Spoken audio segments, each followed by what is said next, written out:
Et j'ai du dentifrice, crème à raser. Cette grève, René l'attendait depuis longtemps. Alors ce matin, les nouvelles venues de Paris n'ont pas refroidi son ardeur. Dans la valise, rien ne manque. René part avec l'ambition de tenir un siège. Je vais chercher ta serviette. Oh, bah, entre 8 et 15 jours. Ah oui, il y a 8 et 15 jours. Puis s'il faut, on montera, il n'y a pas de problème. Ça va être dur. Alors comme faut pas trop souffrir du froid.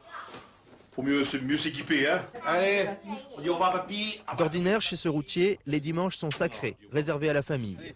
René est chauffeur de poids lourd depuis 30 ans. Toute l'année, il fait la navette entre la France et l'Allemagne. Et le week-end, il gare son camion devant chez lui. Mais aujourd'hui, c'est en voiture qu'il devra se déplacer.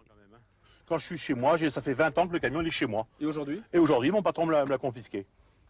Parce que maintenant, il veut pas que je manifeste avec son véhicule.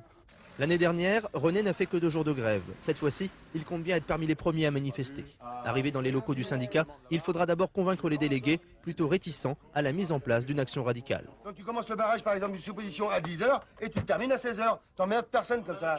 Faut pas emmerder les autres. Tout le monde a laissé des plumes, les patrons et nous aussi. Bon, sauf que nous, on n'a pas beaucoup de plumes. C'est dommage. Mais je suis prêt à tenir 1 mois s'il le faut. Est-ce que vous pensez que les collègues qui sont à Rouen ou à Bordeaux qui sont en train de bloquer, est-ce que vous pensez qu'ils vont se dire, tiens, les gars de Brive sont en train de se dégonfler, les gars de la Corrèze, les gars de la Charente, vous pensez à tous ces gens-là qui sont depuis ce matin? Finalement, la décision est prise. Une vingtaine de chauffeurs partent installer un barrage filtrant devant le dépôt d'hydrocarbures de Brive-la-Gaillarde. René s'apprête à passer sa première nuit de grève avec l'espoir de faire plier rapidement les grands patrons du transport.